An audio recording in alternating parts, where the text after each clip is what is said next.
여러분 반갑습니다. 최기영입니다. 오늘은 2020년 12월 15일 화요일입니다. 오늘 소개할 책은 김승호님의 김밥 파는 CEO입니다. 출판사는 황금사자, 초판은 2010년 4월 7일에 발행되었습니다. 제가 이 책을 알게 된 계기는 얼마 전에 리뷰해드린 파리에서 도시락을 파는 여자라는 책 때문이었습니다.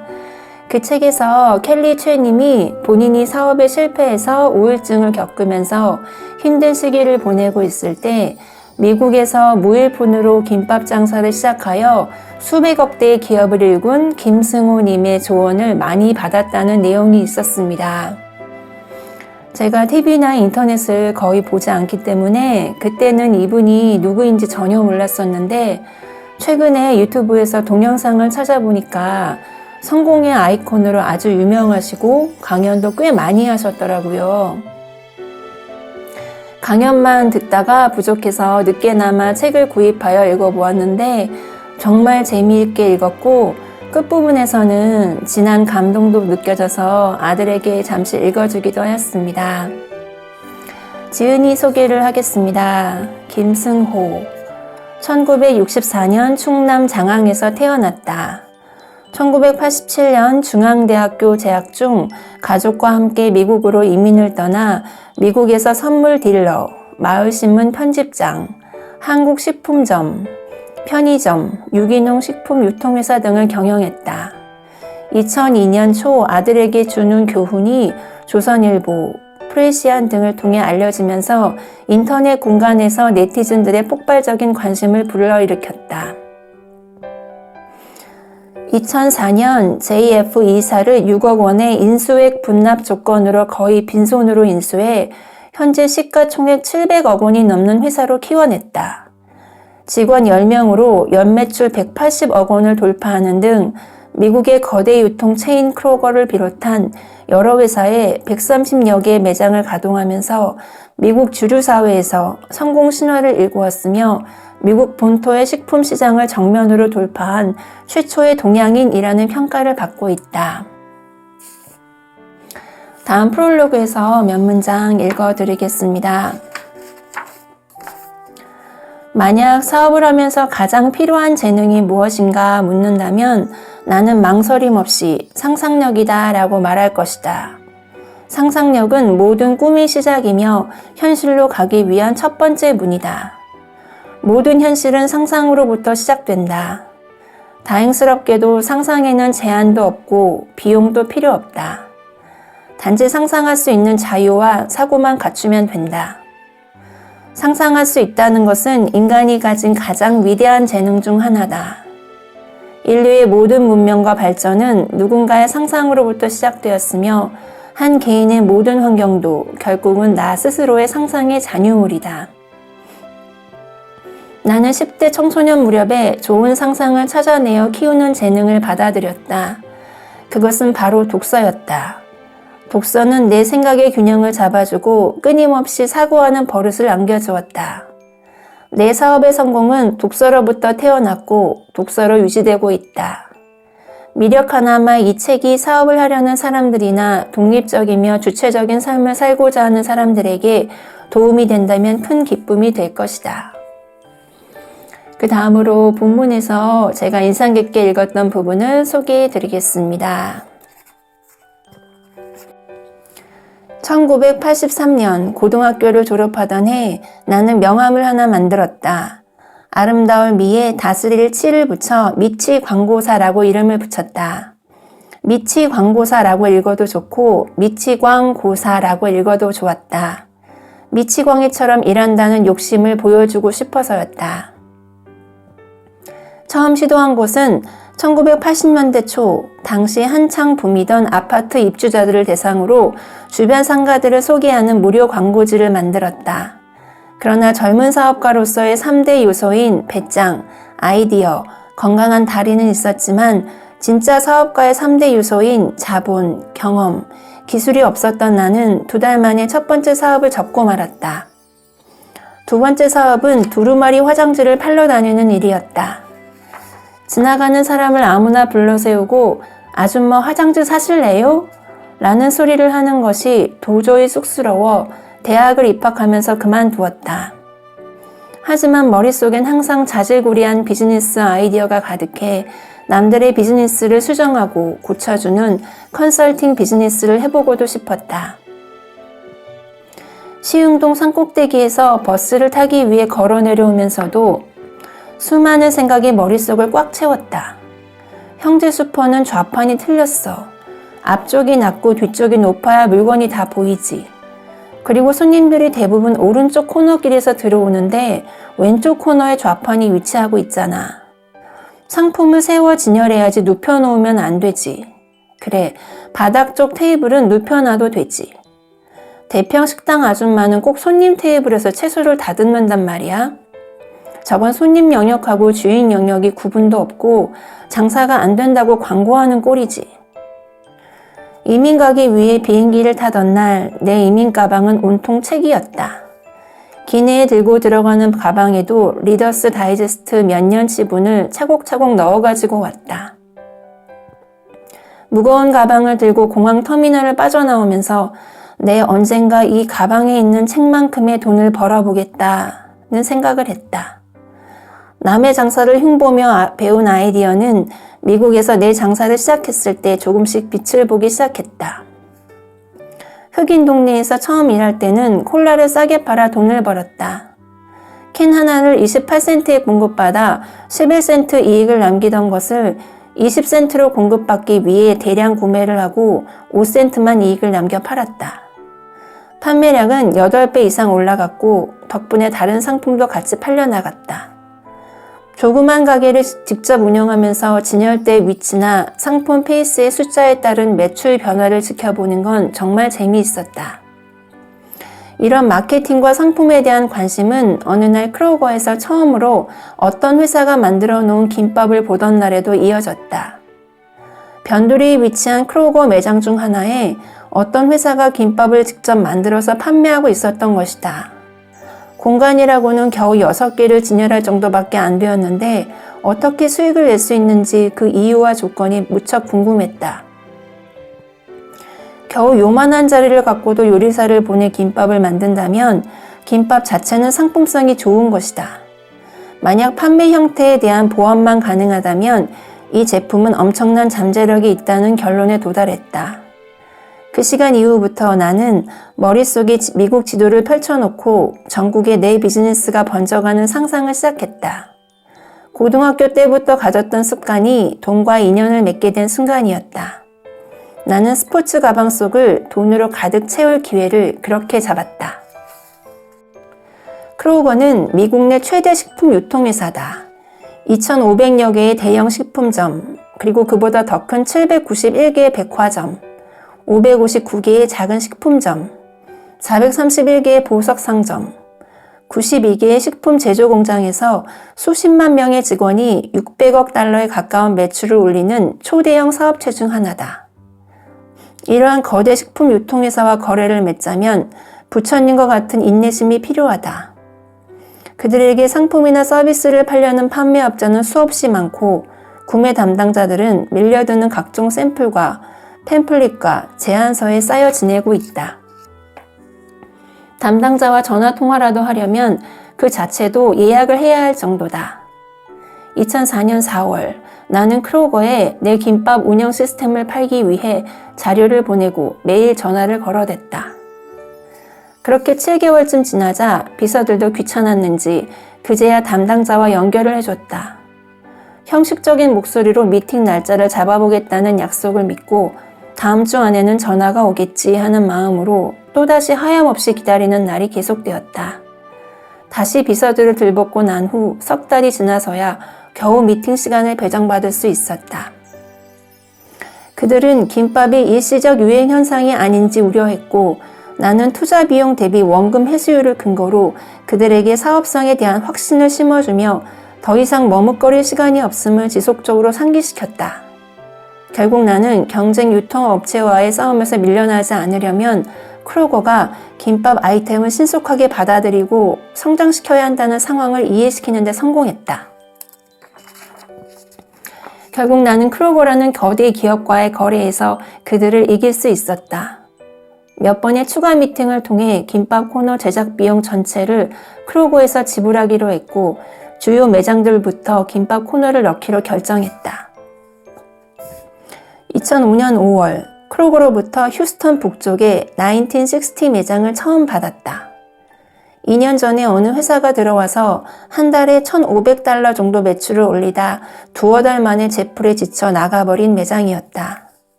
첫날은 무려 2개를 팔고 34개를 버렸다.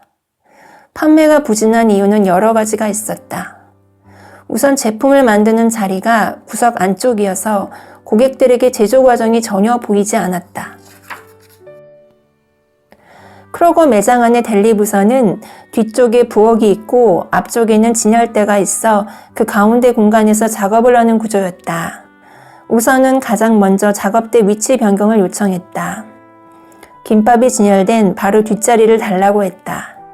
그곳은 오전에 샌드위치를 만들고 11시 정도면 자리가 비워졌다. 작업대 자리를 옮기자 곧바로 매출이 증가하기 시작했다. 며칠이 지나지 않아 하루에 10개 이상 판매가 이루어졌다. 요리사가 직접 김밥 만드는 모습을 보여줌으로써 고객들에게 배달 제품이 아닌 신선 제품임을 알리게 된 것이다. 한 번에 5-6개씩 사가는 고객도 생기고 특별 주문하는 고객도 나타나기 시작했다. 주당 매출은 $1,000를 넘어섰다. 나는 크로거 점장에게 한 가지 흥미로운 제안을 했다. 하루에 100개를 팔 수 있는 방법이 있으니 통로에 자리를 조금만 달라고 요청했다.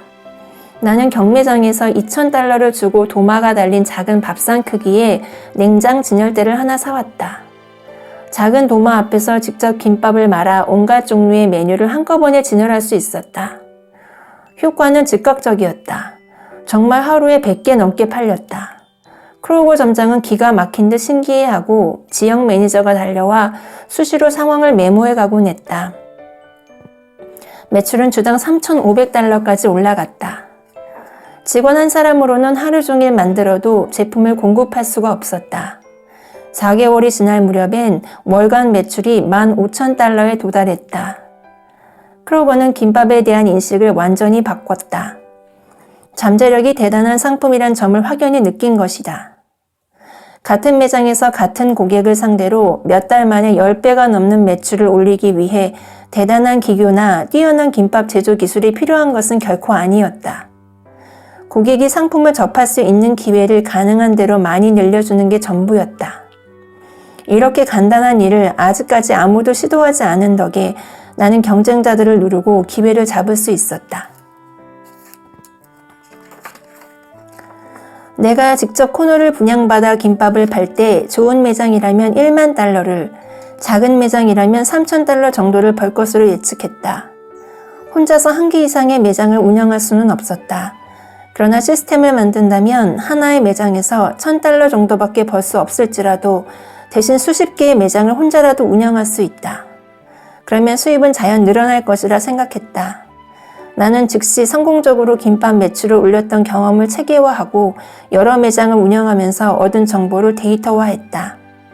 이런 데이터 덕분에 나는 각 매장과 각기 다른 고객들의 성향에 따라 변화하는 매출의 변동폭을 찾아낼 수 있었다. 운영 기법 역시 모든 것을 체계화했다. 덕분에 회사는 이제 김밥이 아닌 시스템을 팔고 있다.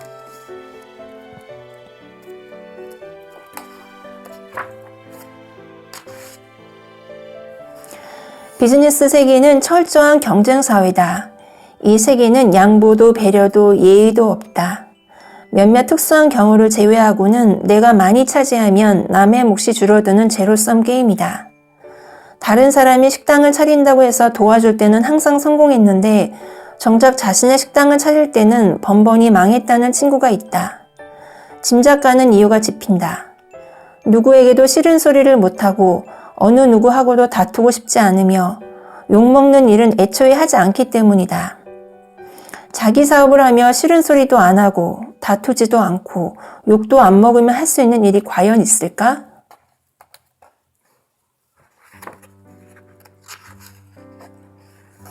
부하 직원에게 가장 잔인한 행동은 해고가 아니라 해고하지 않는 것일 수도 있다. 나는 미시간의 사업 일부를 정리하면서 20여 명의 직원을 해고해야만 했다. 미안하기는 하지만 망설일 수 없었다. 나머지 40명의 생계가 달려 있었기 때문이다.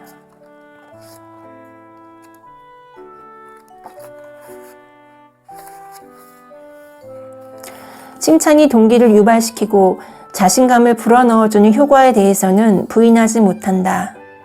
칭찬이 기적을 만든다는 것은 나도 안다. 그러나 잦은 칭찬은 그 반대의 결과를 낳기도 한다. 내가 경험컨대 잦은 칭찬은 오히려 업무 능력을 반감시킨다. 비타민이 좋은 것은 사실이나 너무 많이 먹을 경우 오히려 역효과가 나타나는 것과 같은 이치다. 인간은 좋은 말에 대해 좋은 반응을 보이지만 같은 반응이 계속되면 무뎌지는 반응도 동시에 보인다. 칭찬을 많이 하는 상사는 존경받아야 함에도 불구하고 후배들을 통제하는 데 문제가 생긴다. 칭찬을 많이 받는 부하 직원은 자신감보다는 자만심을 보이는 경우가 많고 칭찬에 인색한 상사를 만나면 자신을 몰라준다며 몹시 서운해하는 경향이 많다. 부하 직원에 대한 칭찬은 두 가지 조건을 전제로 해야 한다. 첫째는 칭찬과 더불어 잘못하면 엄하게 꾸짖을 배짱이 있어야 하며 둘째는 절대로 남용해서는 안 된다. 칭찬은 고래도 춤추게 한다지만 그 사이에 새우는 죽어가기 때문이다. 섣부르게 잦은 칭찬은 1년에 한 번 듣는 진지한 칭찬만도 못하다. 인간에게 칭찬은 의욕을 불러오기도 하지만 지나치면 자만심을 불러오기도 하기 때문이다. 칭찬을 통해 자만심만 키운 부하 직원은 점점 더 통제가 어려워진다. 이후엔 상사의 작은 질책도 견디지 못할 정도가 되어 조직에 융화되지 못하기도 한다. 잦은 칭찬이 오히려 부하 직원 하나를 망쳐버린 것이다. 오히려 엄격했더라면 그 좋은 능력에 지금쯤 꽃을 피웠을 텐데 후회해도 이미 늦었다. 사람들은 내가 아주 바쁜 일정을 보낼 것으로 짐작한다. 검은색 수첩은 너덜너덜하고 빡빡한 메모로 가득 차 있다.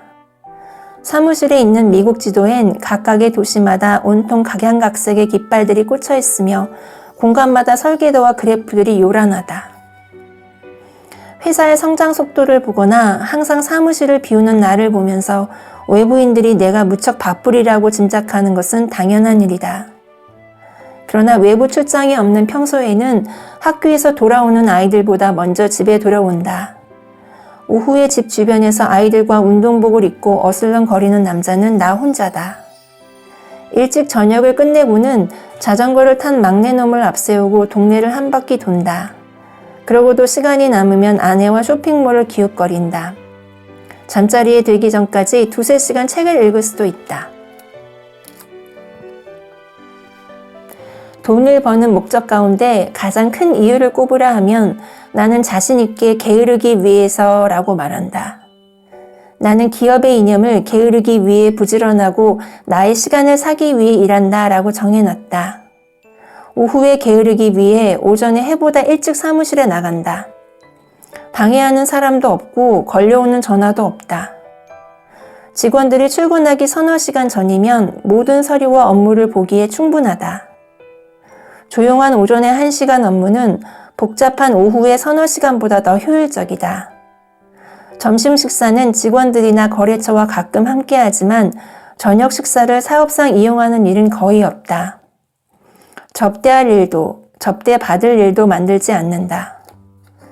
나는 회사의 사업 방향과 운영 형태를 정하는 일을 제외하고는 거의 모든 것을 직원들에게 위임한다. 대부분의 주요 계약, 은행 수표를 지불하는 일도 모두 각각의 직원들에게 위임되어 있다. 회사는 사장이라는 직책에 존재감이 없다. 내가 없더라도 1달이고 2달이고 무리 없이 운영된다. 사업을 하면서 동시에 한가롭게 지내기 위해서는 직원들을 믿어야 한다. 내가 남을 믿지 못하면 남도 나를 믿지 못한다. 그렇게 해서 버는 돈의 일부는 내 인생의 시간을 사서 나를 위해 사용 중이다. 내 수입의 일부를 조금 줄이더라도 내 일을 줄일 수 있도록 조금 여유 있게 직원들을 채용한다. 나 개인의 자유스러운 게으름을 위해 일정 수입은 포기할 수 있어야 가능한 일이다. 인생은 큰 틀에서 상선약수의 원리대로 살아야 하겠으나 역류해야만 할 때도 있음을 알아야 한다. 물살 따라 흘러가더라도 내 갈 길이 나오면 샛강으로 들더라도 역류를 시작해야 한다. 어느 때에 순리대로 가야 하고 어느 때에 역류해야 하는가를 알아내는 것은 쉬운 일이 아니다. 그러므로 역류해야 할 순간을 알아내기 위해서는 사물을 반대로 보거나 뒤집거나 거꾸로 보는 방법을 알아야 한다. 남이 가져다 준 정보를 사색 없이 무조건 받아들이면 결코 진실을 가려낼 수가 없다. 이를 가볍게 여기면 경제적으로, 사회적으로, 그리고 정신적으로 독립인으로 살아갈 기회를 상실하게 되고 그로 인한 피해는 결국 내 것이 되고 만다. 끊임없이 새 지식을 습득하기 위해 책을 읽고 조용히 앉아 사색하길 권한다. 나는 종교를 떠난 지 10여 년이 지났지만 지금도 옷장 속이나 숲속에서 종종 기도를 한다. 이리저리 도망다니는 생각을 연신 붙들어 그 습관을 버리지 못한 덕분에 나는 순리대로 살 때와 역행할 때를 찾아내고 실행할 수 있었다. 오늘의 나를 만든 것은 독서의 힘이다. 학교 공부는 독서를 통해 얻는 사고의 힘을 결코 가르치진 못한다. 나의 인식과 생각을 정리하고 키울 수 있었던 것은 모두 스스로의 독서를 통해서다. 고등학교 1학년 때부터 시작한 독서 버릇은 여태껏 한 번도 쉬지 않고 이어져 왔다. 처음엔 중고 책방에서 3중당 문고판 전체를 하나하나 읽기 시작해 첫 해에 100권 넘는 책을 읽었다. 등하교 시간에 차 안에서는 항상 책을 붙들고 있었다. 대학에 입학해 가장 좋았던 것은 도서관에서 아무 책이나 빌려볼 수 있었다는 점이다. 미국에 올 때도 내가 갖고 있던 모든 책을 남김없이 싸들고 왔다.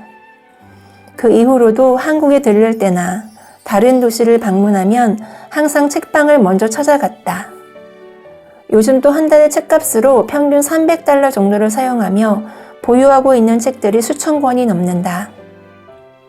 어떤 이들은 나의 이런 독서량을 지켜보며 제목이나 제대로 기억하느냐고 묻는다. 물론 다 기억하지 못한다. 그러나 그 의미와 분석은 이미 내 안에서 다시 성장해 나간다. 독서는 읽은 내용을 기억하기 위해 필요한 것이 아니다. 독서는 이미 세상을 떠난 위대한 학자들을 스승으로 모시고 공부할 수 있는 유일한 기회다. 독서는 나를 스스로 생각할 수 있는 독립적 인간으로 키워냈다. 나는 내 인생 어느 때보다도 스스로의 자유의지를 잘 사용하고 있다. 독서가 아니었다면 이룰 수 없는 꿈이었다. 독서 습관을 가진 이후로는 늙어가는 것도 기쁘다. 죽기 전까지 항상 무엇인가 할 일이 있고 언제까지고 배워나간다는 행복을 간직할 수 있기 때문이다. 몇 년 전에 나는 아들에게 주는 교훈이라는 글을 발표했다가 갑자기 유명세를 탄 일이 있었다. 그때 평소에 여러 글들을 모아서 좋은 아빠라는 제목으로 책을 낸 적이 있었다. 일전에 무료함을 달래려 우연히 검색창에 내 이름과 책의 이름을 검색해 보니 수도 없이 많은 곳에서 여러 글들이 과도한 칭찬을 받으며 담겨져 있었다. 내가 여러 책에서 영향을 받았듯이 내 작은 글들도 여러 사람에게 많은 영향을 주었음을 알고 너무 기뻤다. 오늘도 나는 책이 만드는 기적을 본다. 바로 인간을 바꾸는 것을 보기 때문이다. 여기까지 본문에서 읽어드렸습니다. 김승호 님이 미국으로 이민 가서 배짱과 자신의 결정에 대한 믿음으로 어마어마한 기업을 일군 비결이 결국 어린 시절부터 지금까지 이어온 독서였다는 결말이었습니다. 저는 누구나 큰 돈을 들이지 않고 쉽게 구입해서 시간만 있다면 할 수 있는 흔한 독서가 성공의 비밀이었다는 것이 참 아이러니하다고 생각했습니다. 독서, 쉽지만 누구나 다 할 수 없는 것. 저는 오늘 이 책을 읽고 저자와 제가 독서가 인생을 바꾸는 힘이라는 같은 생각을 갖고 있음에 설명하지 못할 어떤 희열을 느꼈습니다. 독서를 통해서 여러분만의 왕국을 꾸려가실 수 있도록 저도 열심히 좋은 책을 많이 소개해 드리겠습니다.